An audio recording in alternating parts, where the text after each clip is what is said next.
नमस्कार दोस्तों, स्वागत है आप सभी लोग का आपके अपने एप्लीकेशन लाइव स्टडी इलाहाबाद पर।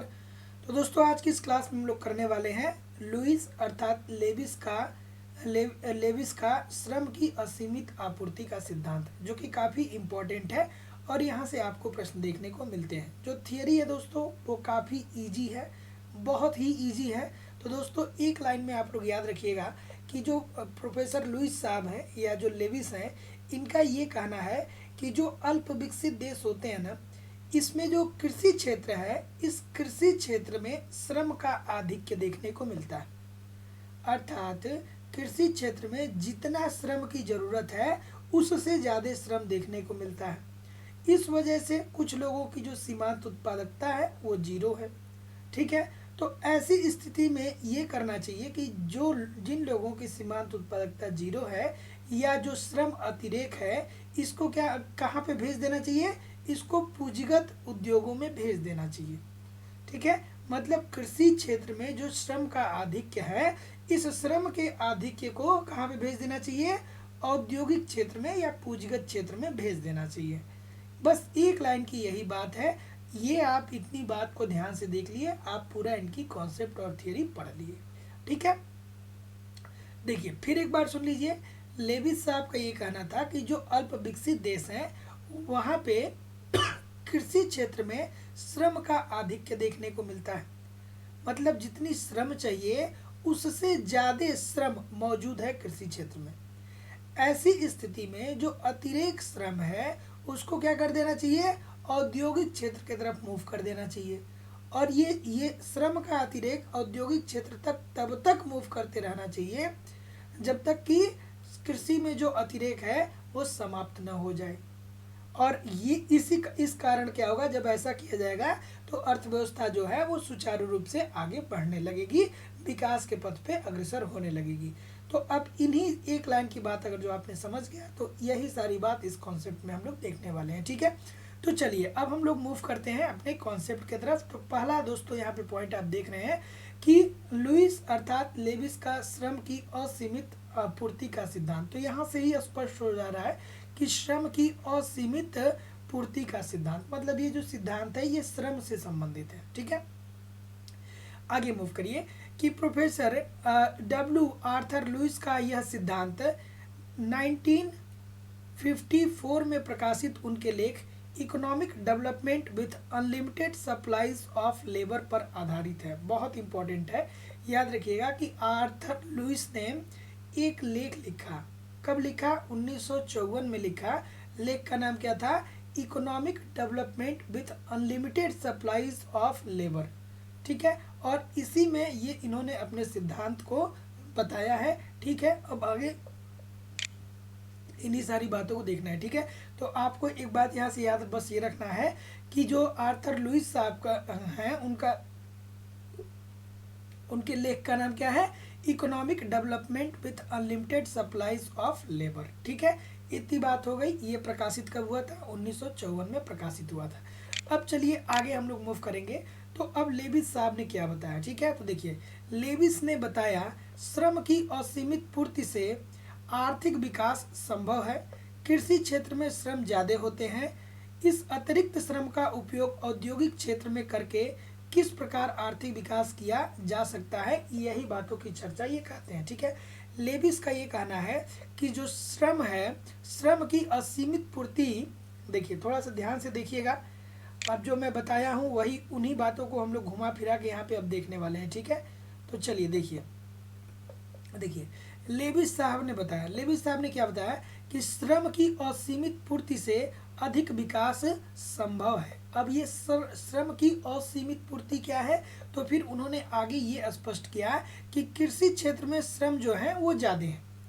मतलब कृषि क्षेत्र में श्रमिकों की जो संख्या है वो ज़्यादा है, और इस अतिरेक को, जो श्रम ज़्यादा है, जो कृषि क्षेत्र में जो श्रम है वो ज़्यादा है, इस ज़्यादा श्रम को क्या किया जाए? इस अतिरिक्त श्रम का प्रयोग अब किया जाए औद्योगिक क्षेत्र में, औद्योगिक क्षेत्र में किया जाए।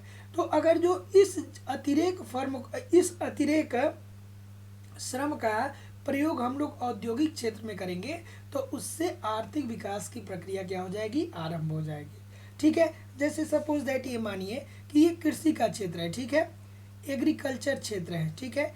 यहाँ पे अगर जो 5 लोग हैं जो मैक्सिमम उत्पादन कर ले रहे हैं, ठीक है, 5 लोग मैक्सिमम उत्पादन कर रहे हैं, लेकिन लेबिस के अनुसार यहाँ पे जो है कम से कम 5 से ज़्यादा लोग हैं, यानी 5+ लोग लगे हुए हैं, ठीक है। और ये है पूंजी क्षेत्र, और यहाँ पे श्रम की ज़रूरत है। पूंजी क्षेत्र में श्रम, औद्योगिक क्षेत्र में, सॉरी, औद्योगिक क्षेत्र है, तो यहाँ पे क्या है, श्रम की ज़रूरत है। तो ये जो 5+ लोग यहाँ पे लगे हुए हैं ना, जिनके सीमांत उत्पादकता कम है, उनको आप क्या करिए कि यहाँ से मूव करा के यहाँ पे भेज दीजिए औद्योगिक क्षेत्र में। मतलब कृषि में जो अतिरेक है उसको आप औद्योगिक क्षेत्र में भेज दीजिए। और जब आप ये करेंगे तो अर्थव्यवस्था क्या होगी, विकास के पथ पे अग्रसर हो जाएगी। इतनी चीज़ें दोस्तों आपको क्लियर हो चुकी होंगी। फिर अगले स्लाइड में हम लोग देखते हैं कि इस सिद्धांत की मान्यताएं क्या है। मोस्ट इंपॉर्टेंट बातें हैं, मतलब जो आपको स्टार्टिंग में मैंने एक लाइन बताया दोस्तों ना, इसी पे पूरा सिद्धांत चलने वाला है। अब देखिए मान्यताएं क्या है, लेविस साहब की मान्यताएं क्या है। तो मान्यताएं ये है कि अर्थव्यवस्था में 2 क्षेत्र विद्यमान है। कौन कौन से? एक जो क्षेत्र है वो पूंजीवादी क्षेत्र है, जिसका संबंध किससे है, उद्योग से है। और दूसरा है जीवन निर्वाह क्षेत्र, अर्थात जिसका संबंध किससे है, कृषि से है, ठीक है। फिर वही मैं कह रहा हूँ कि लेविस साहब का ये कहना है कि ये जो कृषि क्षेत्र है या जो जीवन निर्वाह क्षेत्र है, इसमें जो है श्रमिकों की संख्या ज्यादा है। यहाँ पे श्रम की असीमित पूर्ति हो रही है, मतलब जितना श्रम चाहिए उतना है, और इस वजह से श्रम अतिरेक हो रहा है। अर्थात जितना वास्तविक रूप से श्रम चाहिए उससे ज्यादा यहाँ पे श्रम मिल रहा है। इसलिए कुछ लोगों की जो उत्पादकता है वो सीमांत उत्पादकता, कुछ श्रमिक की सीमांत उत्पादकता वो 0 है। अब ऐसी स्थिति में जो लोग एक तरीके से कह सकते हैं कि कृषि क्षेत्र में कार्य करते हुए भी बेरोजगार हैं, इन बेरोजगारों को या इन अतिरेक व्यक्तियों को आप क्या करिए, औद्योगिक क्षेत्र में भेज दीजिए, यानी पूंजीवादी क्षेत्र में भेज दीजिए।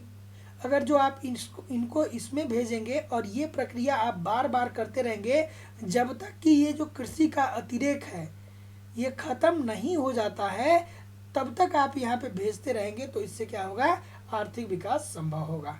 अब आगे मूव करते हैं अगले पॉइंट की तरफ कि आगे ये क्या कहते हैं। अब ये कह रहे हैं कि देखिए जीवन निर्वाह क्षेत्र, अर्थात ये कृषि क्षेत्र की बात कर रहे हैं। जीवन निर्वाह क्षेत्र अर्थात कृषि क्षेत्र में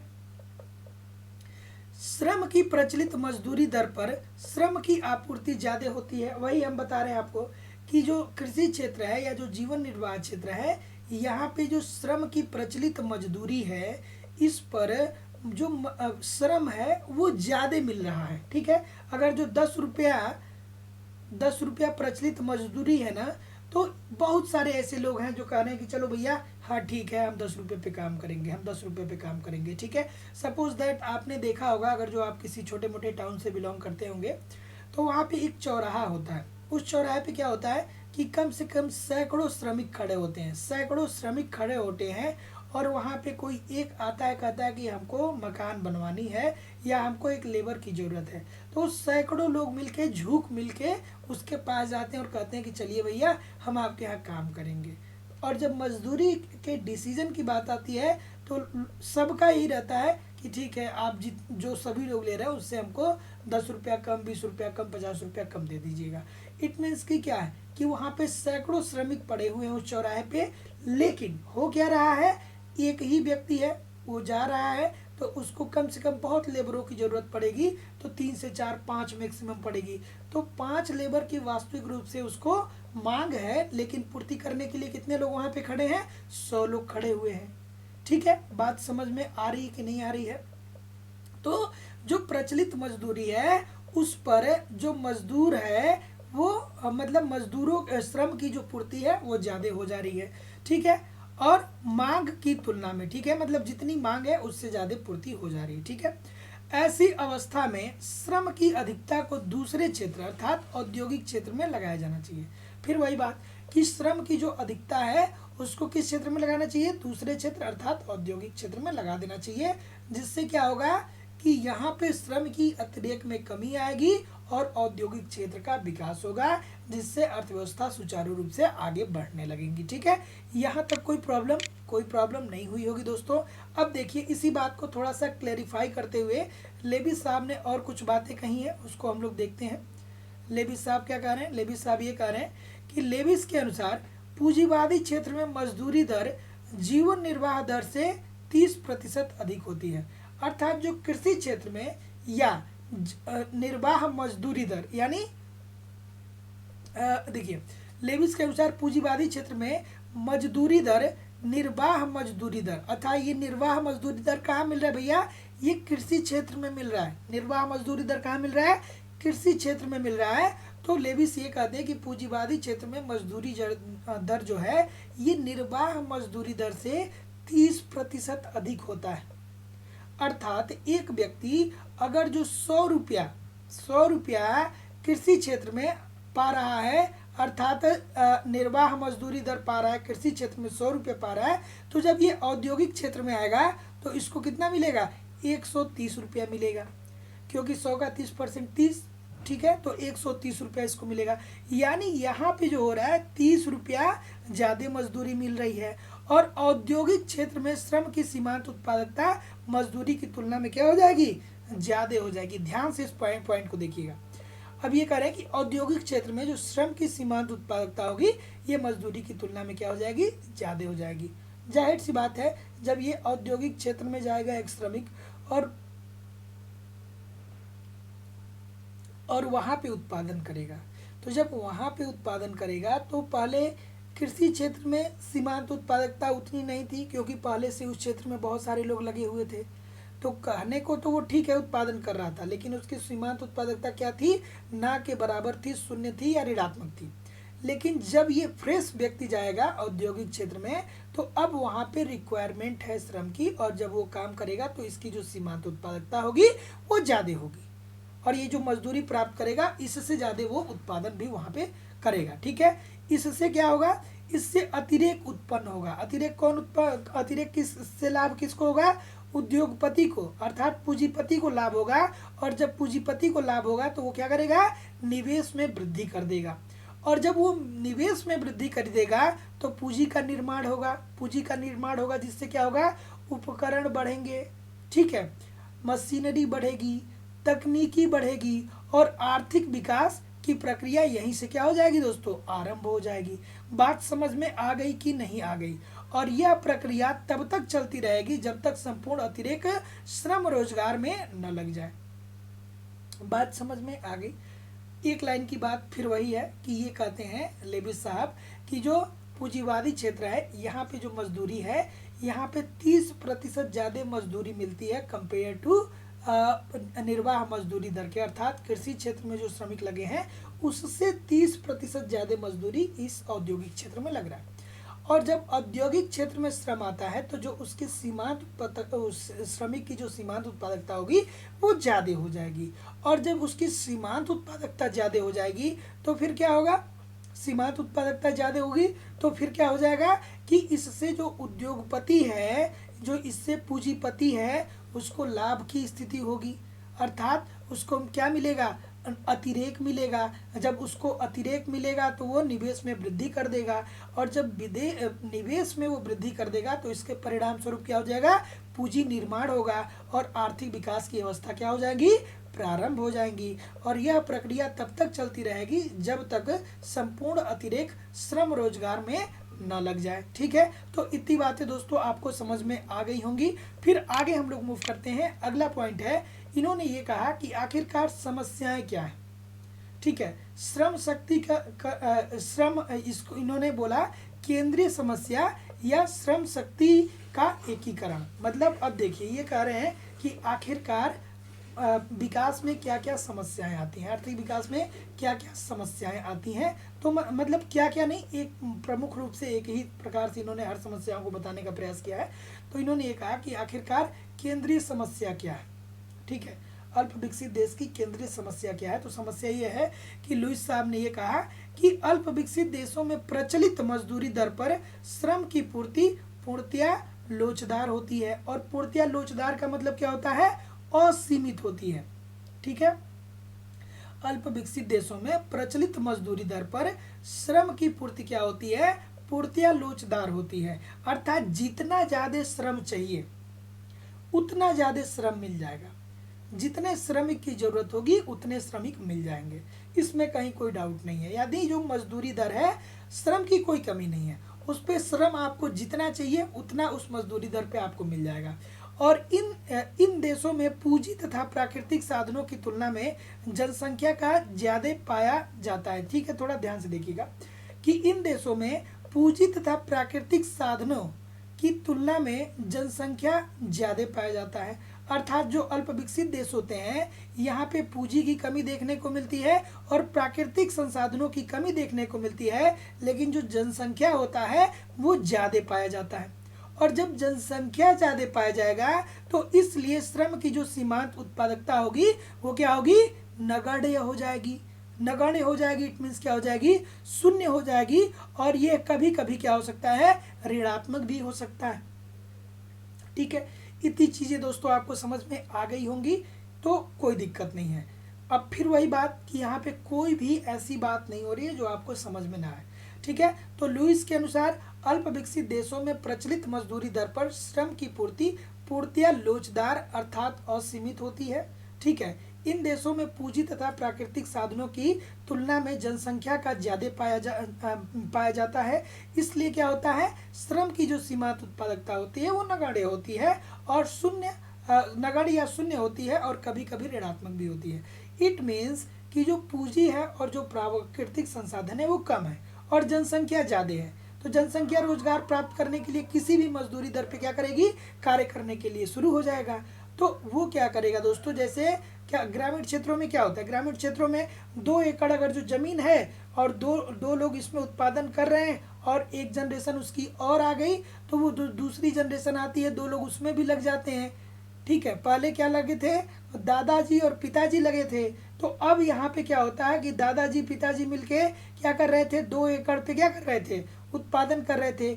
लेकिन अब उनका जो नाती हुआ दादाजी का, वो क्या हो गया, वो भी बेरोजगार निकल गया। तो वो सोचा कि यार चलो हम भी खेती ही कर लेते हैं। तो ये 2 लोग कर रहे थे और अब इनके 2 नाती और बढ़ गए तो 2 लोग और हो गए, तो अब 4 लोग कर रहे हैं। लेकिन जो भूमि की एक उत्पादन की सीमा है वो क्या है, स्थिर है, बराबर है। 2 एकड़ में 2 कुंटल अगर जो उपजाया जा रहा है अनाज, तो ऐसा तो नहीं है कि 4 लोग आ जाएंगे तो 4 कुंटल हो जाएगा, ऐसा कुछ नहीं होता है। उसकी उत्पादकता की एक सीमा होती है। तो ये जो 2 लोग एक्स्ट्रा लगे हैं, इनकी जो सीमांत उत्पादकता होती है ये नगण्य या शून्य होती है। तो ऐसी स्थिति में क्या कर देना चाहिए, इनको मूव कर देना चाहिए औद्योगिक क्षेत्र में। चलिए आगे हम मूव करते हैं कि केंद्रीय समस्याओं के बारे में इन्होंने ये बात तो कह दी, तो अब इन्होंने एक बात और कही कि श्रम का एकीकरण कैसे किया जाए। ठीक है, मतलब श्रम को जुटाया कैसे जाए, एकीकृत कैसे किया जाए। तो उन्होंने ये कहा कि श्रम तथा अदृश्य बेरोजगार को काम पर लगाया जाए। ठीक, सॉरी, दृश्य तथा अदृश्य बेरोजगार को क्या किया जाए, काम पे लगाया जाए। ठीक है, थोड़ा सा एक सेकेंड, हाँ ठीक है। तो इतनी बातें दोस्तों हो गई। उन्होंने क्या कहा, उन्होंने ये कहा कि दृश्य एवं अदृश्य बेरोजगार को काम पे लगाया जाए। और अदृश्य बेरोजगारी या प्रच्छन्न बेरोजगारी कहाँ पे देखने को मिलता है, कृषि क्षेत्र में, जहाँ पे कुछ लोगों की सीमांत उत्पादकता क्या होती है, 0 होती है। और दृश्य बेरोजगारी का से क्या है कि कुछ लोग ऐसे होते हैं कि जो रोजगार ढूंढते हैं उनको रोजगार नहीं मिलता है। ठीक है, तो वो क्या है, एक तरीके से वो दृश्य बेरोजगार के अंतर्गत आ जाएंगे। ठीक है, इन दोनों को क्या किया जाए, काम पे लगाया जाए। अब दृश्य बेरोजगारी के अंतर्गत 2 प्रकार की बेरोजगारी होते हैं, एक ऐच्छिक, एक अनैच्छिक, आप मेनली रूप से कह सकते हैं। ठीक है, तो दृश्य और अदृश्य दोनों प्रकार की बेरोजगारी को क्या किया जाए, काम पे लगाया जाए, यानी दोनों लोग को रोजगार दिया जाए। ठीक है, ऐसी महिलाओं को कार्य पर लगाया जाए जो कार्य नहीं कर पा रही हैं। ठीक है, अर्थात श्रम को इकट्ठा करने के लिए ऐसी महिलाओं को भी कार्य पे लगाना चाहिए जो महिलाएं क्या कर रही हैं, कार्य नहीं कर रही हैं। ठीक है, और फिर जनसंख्या वृद्धि से उत्पन्न अतिरिक्त श्रम शक्ति का क्या किया जाए, समावेश किया जाए। मतलब जब जनसंख्या वृद्धि होती है तो अतिरिक्त श्रम मिलता है। और जब वो अतिरिक्त श्रम मिल रहा है तो उस अतिरिक्त श्रम को क्या किया जाए कि रोजगार दिया जाए, उसको कहीं ना कहीं लगाया जाए और बेसिकली कहाँ लगाया जाए, औद्योगिक क्षेत्र में लगाया जाए। तो ये श्रम का एकीकरण कैसे किया जाए इसके संदर्भ में बेसिकली ये तीन बातें बोलते हैं। अब देखिए कि अब तो हम लोग अभी तक तो समस्या को देख रहे थे, थोड़ा ध्यान से देखिएगा कि अभी तक तो ये समस्याओं की बात कर रहे हैं, ठीक है, अभी तक तो ये समस्याओं की यहाँ पे बात कर रहे हैं कि लेकिन अब ये केंद्रीय समस्या जो है वो क्या है, इसको हम लोगों ने देख लिया और श्रम का एकीकरण कैसे किया जाए इसको देख लिया। अब इन समस्याओं को दूर कैसे किया जाए, अब मेन इनका जो थियरी है यही है कि इन समस्याओं को आखिरकार दूर कैसे किया जाए। तो देखिए समस्या का समाधान करने के लिए क्या किया जाएगा, समस्या का समाधान करने के लिए ये किया जाएगा कि एक सेकेंड रुक जाइए, हाँ ठीक है ठीक है, समस्या के समाधान में ये बोलते हैं कि अल्प विकसित देशों की प्रमुख समस्या इस अतिरिक्त श्रम शक्ति का उचित ढंग से उपयोग करने की ही है। अर्थात इन्होंने ये कहा, फिर वही बात हो गई कि इन्होंने ये कहा कि ये जो अतिरिक्त श्रम है ना, इसी का अगर जो उचित तरीके से प्रयोग कर लिया जाए तो जो समस्याएं हैं उसको दूर कर ली जाएगी। अतिरिक्त श्रम कहाँ पाया जा रहा है, जीवन निर्वहन क्षेत्र अर्थात कृषि क्षेत्र में पाया जा रहा है।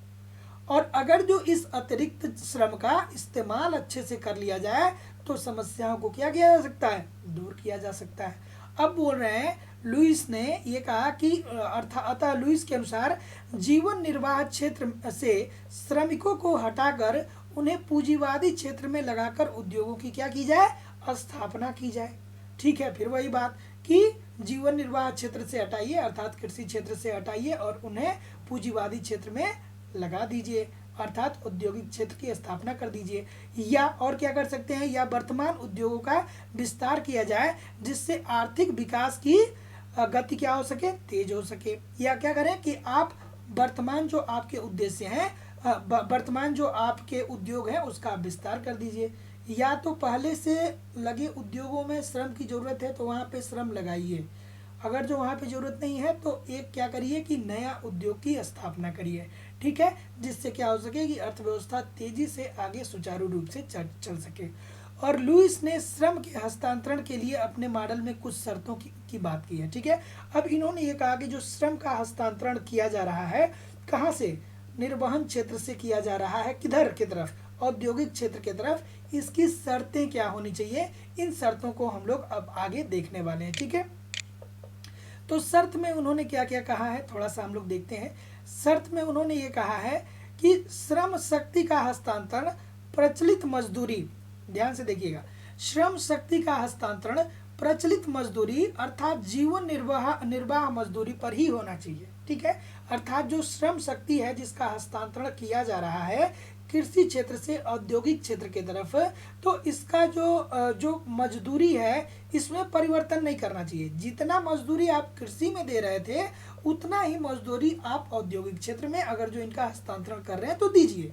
नहीं तो अगर जो आप मजदूरी इंक्रीज कर देंगे तो ये अतिरेक जो है वो उतना उत्पन्न नहीं कर पाएंगे औद्योगिक क्षेत्र में, और जब अतिरेक नहीं उत्पन्न कर पाएंगे तो निवेश नहीं हो पाएगा, और जब निवेश नहीं हो पाएगा तो क्या हो जाएगा कि अच्छी टेक्नोलॉजी नहीं लग पाएगी। अच्छी टेक्नोलॉजी नहीं लगेगी तो आगे आप लोग समझ ही सकते हैं कि ये आर्थिक विकास में बाधा का काम करेगा। ठीक है, तो इट मीन्स मोटा मोटी इनका ये कहना है कि जो श्रम शक्ति का जब हस्तांतरण होता है जीवन निर्वहन क्षेत्र से औद्योगिक क्षेत्र की तरफ, तो क्या करिए कि जो मजदूरी इनको पहले दी जा रही थी वहाँ पे वही मजदूरी दीजिए, नहीं तो अतिरेक उत्पन्न नहीं होगा। ठीक है, फिर इन्होंने कहा कि पूंजीवादी क्षेत्र में उन्हें मिलने वाली मजदूरी निश्चित एवं एक समान रूप से होनी चाहिए। मतलब जो पूंजीवादी क्षेत्र है उसमें जो भी श्रमिक लगाए जा रहे हैं उसमें जो मजदूरी मिलेगी ना वो एक निश्चित मात्रा में होनी चाहिए और एक समान रूप से होनी चाहिए। ठीक है, वो उसमें क्या होना चाहिए, उसमें बहुत ज़्यादा बदलाव नहीं होना चाहिए, एक समान होगा, एक निश्चित होगा, तभी जाके श्रमिकों के अंदर असंतोष की भावना व्याप्त नहीं होगी और वो अपना काम ईमानदारी से आगे करेंगे। ठीक है, आगे उन्होंने कहा कि पूंजीवादी क्षेत्र में विनियोग अधिक किए जाएं। ठीक है, भले ही जनसंख्या वृद्धि के अनुपात में नहीं हो। ठीक है, पूंजीवादी क्षेत्र में विनियोग जो है वो अधिक किए जाएं, भले ही जनसंख्या वृद्धि के अनुपात में नहीं हो रहे हो। ठीक है, तो ये भी दोस्तों बात इजी सी है, आपको क्लियर हो गई होंगी। ठीक है, ठीक है, चलिए आगे हम लोग देखते हैं अगले पॉइंट की तरफ। अगला पॉइंट आपके सामने ये रहा, चौथे नंबर का पॉइंट है। इन्होंने ये कहा कि श्रमिकों को प्रशिक्षित करने की लागत एक समान करनी चाहिए। अब इनका देखिए एक बहुत ही महत्वपूर्ण है दोस्तों, ये थोड़ा सा बात को ध्यान से देखिएगा। इन्होंने ये कहा कि श्रमिकों को प्रशिक्षित भी करना है, अर्थात जो श्रमिक हैं उनको प्रशिक्षित भी करना है। अगर जो श्रमिक को आप प्रशिक्षित नहीं करेंगे, ठीक है, श्रमिकों को आप प्रशिक्षित नहीं करेंगे तो इनके उत्पादन की जो क्षमता है इसमें कमी आएगी। ये कुशल जब होंगे नहीं तो अच्छे से उत्पादन कैसे कर पाएंगे। तो ऐसी स्थिति में इनको क्या किया जाए, प्रशिक्षण दिया जाए, इनको टेक्नोलॉजी के बारे में सिखाया जाए, इनको शिक्षित किया जाए। ठीक है, और जब आप इनको शिक्षित कर लेंगे, टेक्नोलॉजी के बारे में सिखाएंगे, तो जो इनकी जो प्रशिक्षित करने की लागत है वो भी एक समान ही होनी चाहिए, इसमें भी कोई अंतर नहीं होना चाहिए। अगर जो अंतर होगा तो इससे भी असंतोष की भावना व्याप्त होगी। तो दोस्तों इतनी चीज़ें आपको आई थिंक कि समझ में आ गई होंगी। इतनी चीज़ें आपको समझ में आ गई ना दोस्तों? बिल्कुल ठीक है, अब कोई दिक्कत तो यहाँ पे नहीं होनी चाहिए। ठीक है, चलिए एक बार हम लोग थोड़ा सा तेज़ी से रिवाइज कर लेते हैं, तेज़ी से एक बार रिवाइज कर लेते हैं। ठीक है, तो हम लोग पढ़ रहे थे दोस्तों क्या? ठीक है, एक बार आराम से रिवाइज कर लेते हैं। ठीक है, क्योंकि रिवाइज करना भी कहीं ना कहीं ज़रूरी है। हम लोग ये क्या कर रहे थे, लुईस अर्थात लेविस का श्रम की असीमित पूर्ति का सिद्धांत। हमने देखा कि इन्होंने ये कहा कि अच्छा ठीक है, वो बातें तो सारी कर लिया गया है। ठीक है, हमने ये कहा कि बेसिकली लेविस साहब ने ये कहा कि जो जीवन निर्वहन क्षेत्र है, अर्थात जो कृषि क्षेत्र है, यहाँ पे श्रम का अतिरेक पाया जाता है। इस अतिरेक को आप क्या करिए, लगा दीजिए। कहाँ पे इस अतिरेक को आप लगाएंगे? इस अतिरेक को आप लगा दीजिए औद्योगिक क्षेत्र की तरफ। ठीक है, और जब आप औद्योगिक क्षेत्र की तरफ इस अतिरेक को लगाएंगे तो जाहिर सी बात है कि इसमें क्या होगी, इसमें क्या होगा, इसमें औद्योगिक क्षेत्र का विकास होगा, जिससे अर्थव्यवस्था सुचारू रूप से आगे बढ़ जाएगी। ठीक है, तो देखिए प्रोफेसर डब्ल्यू आर्थर लुईस का यह सिद्धांत 1954 में प्रकाशित उनके लेख economic development with unlimited supplies of labour पर आधारित है। बिल्कुल बात ये ठीक है। चलिए, लेविस ने बताया कि श्रम की असीमित पूर्ति से अधिक विकास संभव है। कृषि क्षेत्र में श्रम ज्यादा होते हैं। इस अतिरिक्त श्रम का उपयोग औद्योगिक क्षेत्र में करके किस प्रकार आर्थिक विकास किया जा सकता है, इन्हीं बातों को इन्होंने बताया। दो मान्यताएं इन्होंने बताई, मतलब मान्यताओं में इन्होंने दो मान्यताएं बनाई कि अर्थव्यवस्था में दो क्षेत्र हैं, एक पूंजीवादी क्षेत्र जिसे औद्योगिक क्षेत्र कहा जाएगा और दूसरा जीवन निर्वाहन क्षेत्र। और इसी जीवन निर्वाहन क्षेत्र से जो में अतिरेक जो है, अर्थात कृषि क्षेत्र में जो श्रम का अतिरेक है, उस श्रम के अतिरेक को आप औद्योगिक क्षेत्र में लगाइए और तब तक लगाते रहिए जब तक ये अतिरेक खत्म नहीं हो जाता है। तो एक समय बाद ऐसा आएगा जब औद्योगिक क्षेत्र में श्रमिकों की सीमांत उत्पादकता जो होगी वो ज़्यादा होगी कंपेयर टू कृषि क्षेत्र में। ठीक है, और इससे अर्थव्यवस्था सुचारू रूप से आगे बढ़ने लगेगी। ठीक है, फिर हमने देखा कि जीवन निर्वाह क्षेत्र अर्थात कृषि क्षेत्र में श्रम की प्रचलित मजदूरी दर पर श्रम की पूर्ति ज़्यादा होती है मांग की तुलना में। ऐसी अवस्था में श्रम की अधिकता को दूसरे क्षेत्र में लगाया जा सकता है। ठीक है, ये सारी बातें हम लोगों ने बहुत अच्छे से देख ली।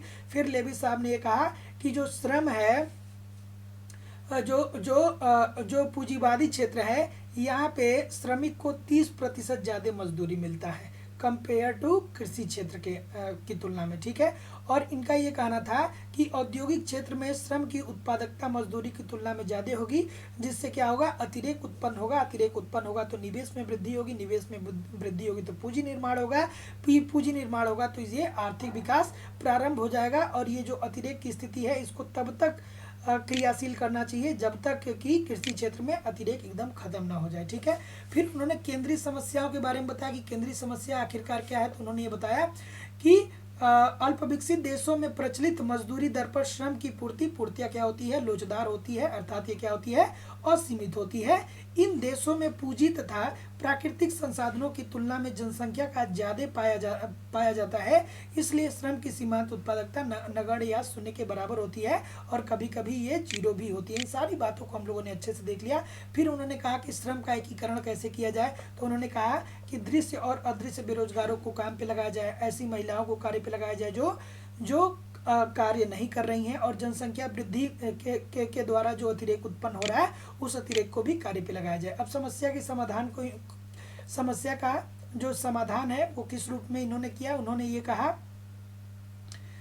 ये कहा कि अल्प विकसित देशों की प्रमुख समस्या इस अतिरिक्त श्रम का उचित ढंग से उपयोग करने की है। अतः लुईस के अनुसार जीवन निर्वाह क्षेत्र में श्रमिक को हटाकर उन्हें पूंजीवादी क्षेत्र में लगाकर उद्योगों की स्थापना की जाए या वर्तमान उद्योगों का विस्तार किया जाए, जिससे आर्थिक विकास की गति तीव्र हो सके।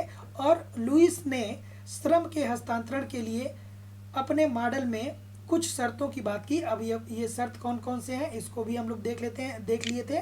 ठीक है, क्या क्या देखा गया था दोस्तों, तो पहले पॉइंट में हम लोगों ने देखा था कि श्रम शक्ति का हस्तांतरण जो है वो प्रचलित मजदूरी पे भी होना चाहिए, अर्थात जीवन निर्वहन दर पे ही होना चाहिए। पूंजीवादी क्षेत्र में